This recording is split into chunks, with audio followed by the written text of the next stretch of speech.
Dulu kita merengek, meminta sesuatu kepada orang tua kita. Dengan berbagai cara, rengekan pun kita buat. Berharap apa yang kita pinta diberikan. Bergulirnya waktu, kita sudah mulai kayak orang tua.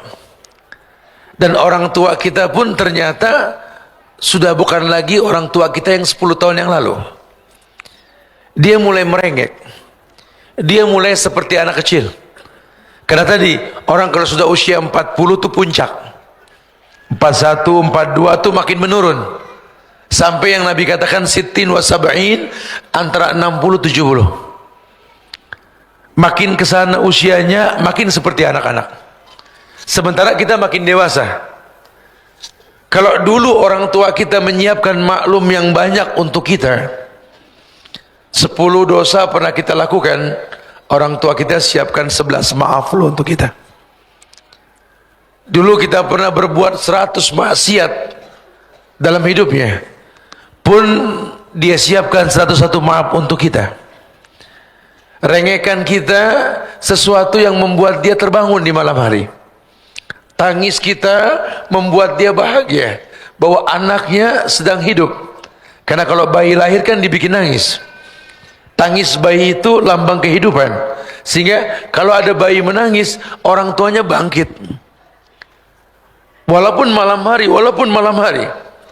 Ibu, apa yang membuat engkau bangun di malam hari? Anakku menangis. Kau bisa tahu itu suara anakmu? Iya. Walaupun dibarisin berapa banyak bayi, ibu bisa paham jenis suara tangis anaknya. Tapi kan tidak ada yang membayar per liter air susumu. Tapi kan tidak ada yang menggajimu. Bahkan yang memujimu pun tidak ada.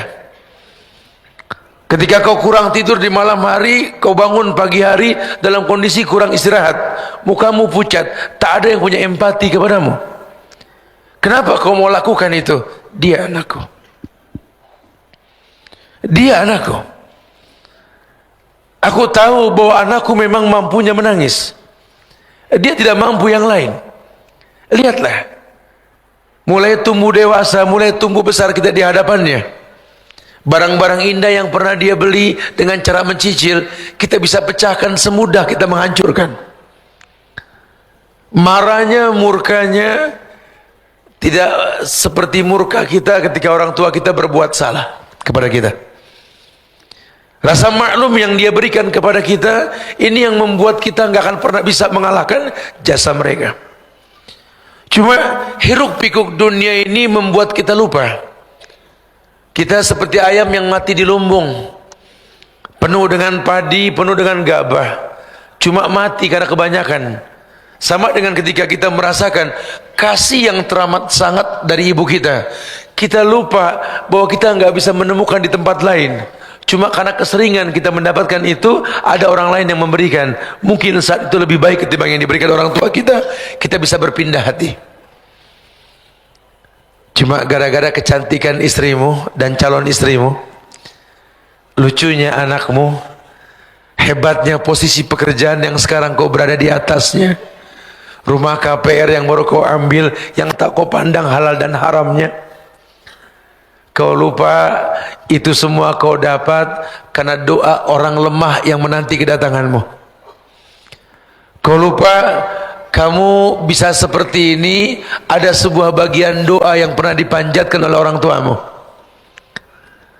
Sejak dalam kandungan dia sudah meminta kepada Allah sambil berkata dengan sakit yang dia rasa, Rabbi habli minas salihin.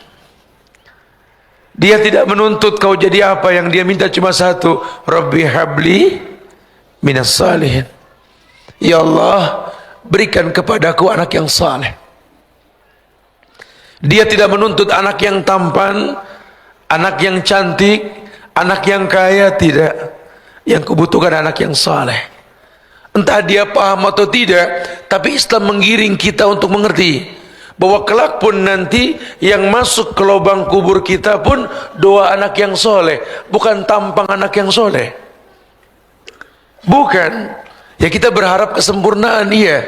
Cuma Allah enggak melihat pada penampilan kita. Nabi mengatakan, "Innallaha la yanzuru ila suwarikum wala ila ajsamikum, walakin yanzuru ila qulubikum wa a'malikum."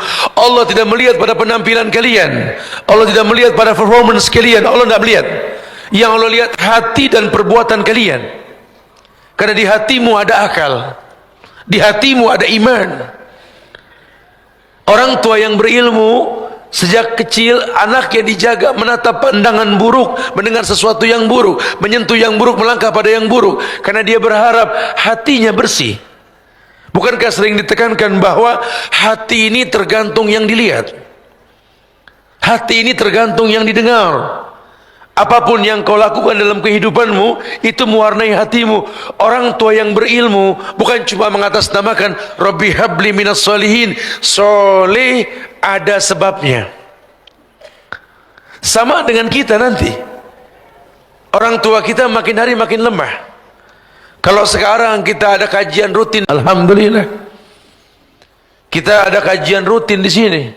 Ustaz-ustaz yang Masya Allah kajian rutin bersama Ustaz Chandra dan lainnya, Masya Allah, ada yang membimbing kita, ada.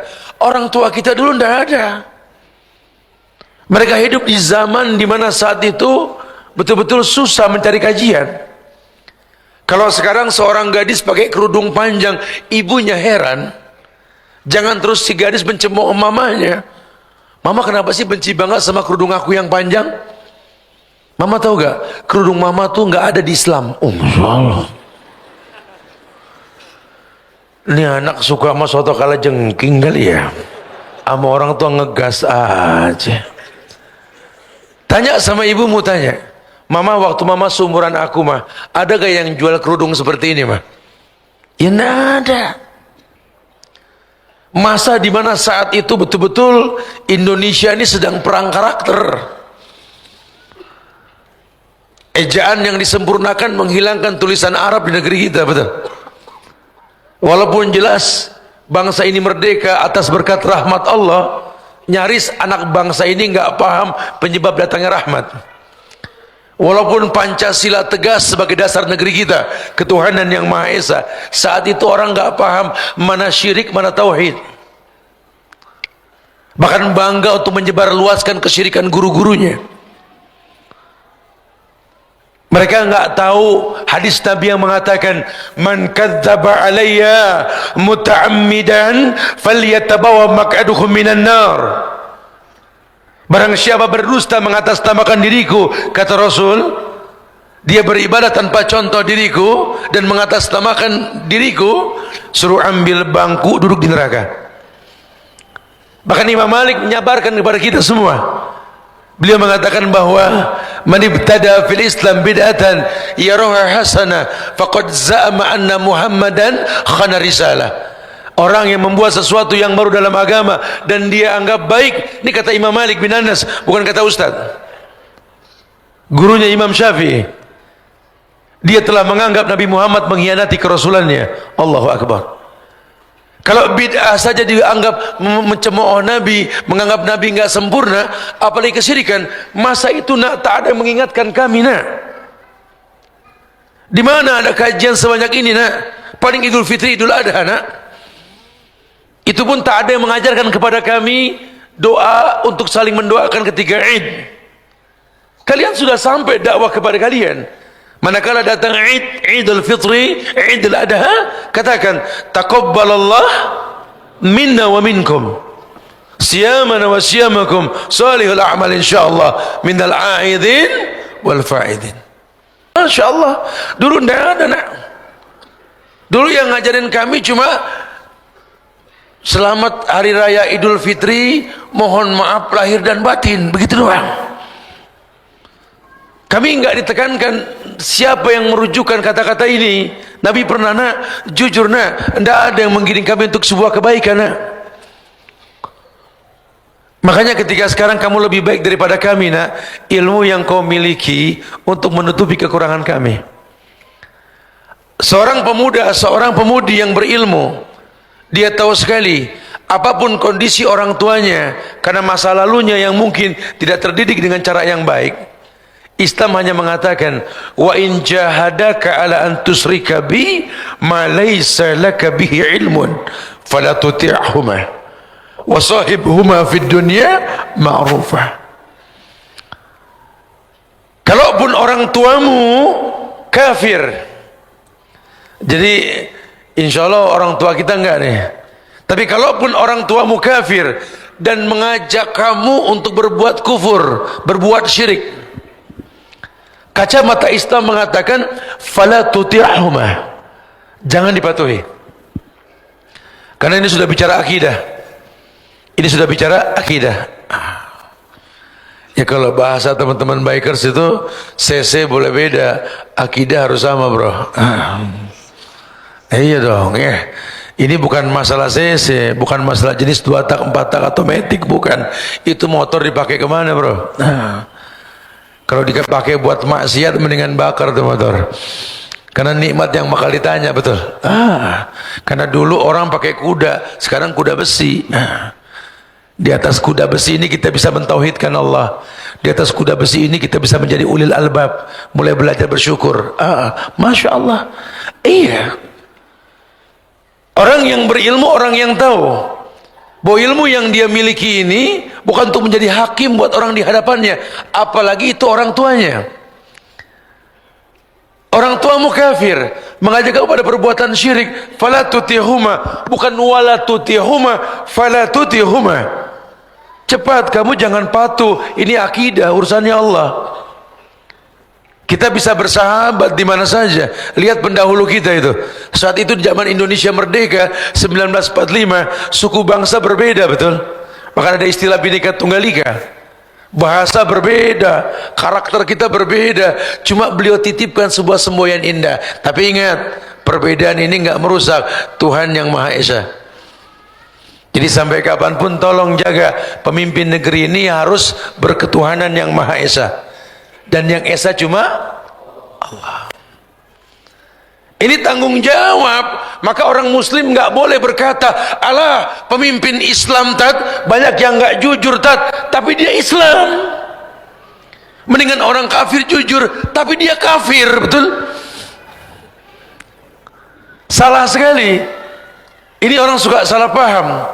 Dikemas seperti apapun, maksiat adalah maksiat. Dikemas seperti apapun, yang namanya dosa adalah dosa. Kita lupa bahwa Allah berikan berkah melalui orang Islam. Kalau orang tuamu tidak muslim dan dia mengajak kesyirikan sampai selevel itu, jangan kau patuhi, cepat jangan kau patuhi. Tapi ingat, wasahibhuma fid dunya ma'rufa, bukan fasahib. Karena memang ayat mengabarkan kepada kita bahwa tidak gampang untuk menjadikannya dia sahabat. Ustadz bisa ngomong gitu, Ustadz. Orang tua Ustadz baik, Ustadz. Orang tua saya, ya Allah, Ustadz. Dari zaman saya kecil, Ustadz, itu dia kalau nggak ngelihat saya nggak nyuruh, Ustadz. Tiap ngelihat saya nyuruh. Saya kadang-kadang jalan berdua adik saya ini, ada emak nggak? Ada emak nggak ada, yuk. Ya ada emak, nah gitu. Kalau tahu saya nggak kalau tahu saya nggak lewat sini. Orang tua juga punya kebiasaan nggak boleh ngelihat anak nyuruh gitu ya.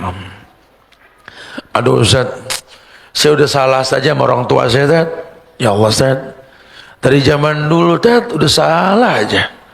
Jadi saya gimana saya mau jadi orang yang baik sama orang tua, Ustaz, gitu ya. Kadang-kadang kita suka merasakan kayak gitu ya. Saya juga nggak ngerti bagaimana kerasnya hidup kalau nggak mereka yang mengajarkan hidup ini keras, Ustaz. Akhi, ini manfaatnya kita kumpul nih. Jadi kita tahu nih, bukan tugas kita untuk menjadikan orang tua kita baik. Dan bukan tugas kita untuk mendatangkan hidayah kepada mereka. Karena kebaikan dan hidayah itu tugasnya Allah. Tugas kita cuma menjadi anak yang harus berbakti siapapun dia. Karena bahasa Quran, wa in jahadaka ala an tusyrika bi, sampai levelnya orang tuamu ngajak berbuat syirik. Ini 14 abad yang lalu nih ayat turun. Zaman Nabi pun Ada orang tua yang nggak suka anaknya baik. Mus'ab bin Umair tuh, pemuda yang Masya Allah, yang mati syahid pada akhirnya. Ketika dia masuk Islam, ibunya menggunting rambutnya, tidak mau terima dia sebagai anak. Lihat Abu Hurairah, lihat Sa'ad bin Abi Waqqas, lihat. Cuma mau bilang apa? Kita nggak pernah belajar sejarah mereka. Kita cuma beragama yang sekarang kita lihat, sayang. Makanya nih saya bilang sama teman-teman di Bogor kemarin, ini mumpung namanya jejak sahabat, dan di hadapan kita nih ribuan anak muda berkumpul di tengah kota Bandung untuk menggetarkan kota ini dengan tauhid. Kenapa enggak merujuk kepada jejak sahabat-sahabat muda Nabi yang melalui tangan mereka Allah turunkan sebabnya kemuliaan? Tidak ada yang sulit kalau Allah sudah ridho sama kita. Dulu zaman Rasul, ada Rasul. Ya, zaman kemari kita mendengar manusia mulia yang bernama Muhammad Al-Fatih, betul? Bukankah dia seorang pemuda yang hafal Quran, berusia 21 tahun, punya 100 pasukan, bisa menggetarkan Konstantinopel, terbuka itu pintu Bosporus. Kalau antum datang ke sana, antum lihat, itu dia bisa tarik itu kapal laut menuju darat, dia masuk ke dalam pagar batas kota tersebut, dia hantam dari dalam. Ternyata tidak mungkin 100 orang ini bisa tarik itu kapal laut ke atas darat. Dia butuh bantuan masyarakat setempat. Loh, kok masyarakat bisa bantu, Ustaz? Karena orang-orang Islam zaman itu yang berperang di sana betul-betul talentnya maksimal. Ada bekas-bekas keagamaan dalam dirinya. Belum mereka berkata pun orang sudah tahu, iyalah kita mesti nurut sama orang kayak begini. Dulu Turki itu tidak tahu yang namanya buang hajat, ceboknya pakai air, nggak tahu. Muhammad Al-Fatih ajarkan itu. Islam pertontonkan kebersihan, nggak pakai kata-kata, karena memang orang kafir mereka. Kalau pakai dalil nggak masuk Quran dan Sunnah, tapi pakai fi'liyah. Dakwah yang seperti ini. Bukankah Mus'ab bin Umair ketika beliau berdakwah ke Madinah, Sa'ad bin Mu'az yang saat itu belum masuk Islam, petinggi Madinah, melihat Mus'ab bin Umair, pemuda datang ke Madinah, dia mengatakan, lam arahu ka'annahu min rijalil jannah. Ini pemuda siapa? Kita belum pernah ngelihat. Ini sih penghuni surga. Karena bersihnya, tampannya, enak dipandangnya, lebih ke fi'liyah.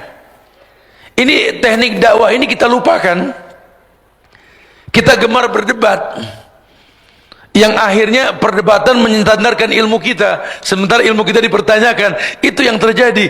Kenapa kita enggak ku anfusakum wa ahlikum nar? Harusnya ilmu yang kau miliki, kau menjadi orang yang punya karakter-karakter mulia. Kau punya qoribin, kau punya hayyin, kau punya sahlin. Orang tuamu mungkin tidak sebaik gurumu, tapi tetap Allah titipkan kamu melalui rahimnya, bukan rahim gurumu. Orang tuamu mungkin tidak sebaik gurumu, tapi Islam mengatakan al-ummu madrasatul ula, ibu sekolah utama untuk anak-anaknya. Bagaimana saya katakan ibuku sekolah, Ustaz? Lawang dia nggak pernah mengajarkan saya. Akhi, kau lupa, kau dewasa karena kesalahan yang kau lihat dalam dirinya. Mungkin dia tidak sempurna, cuma bahasa agama, sahibuhuma fid dunya ma'rufa. Jadikan orang tuamu sahabat, orang yang betul-betul mungkin tidak baik, agamanya dipertanyakan, kau suruh bersahabat dengannya, kau disuruh bersahabat dengannya. Masya Allah, sulit Ustaz belajar bersahabat dengannya, sampai kau mengerti ibumu, ayahmu manusia yang tak mungkin maksum, tempatnya salah dan dosa.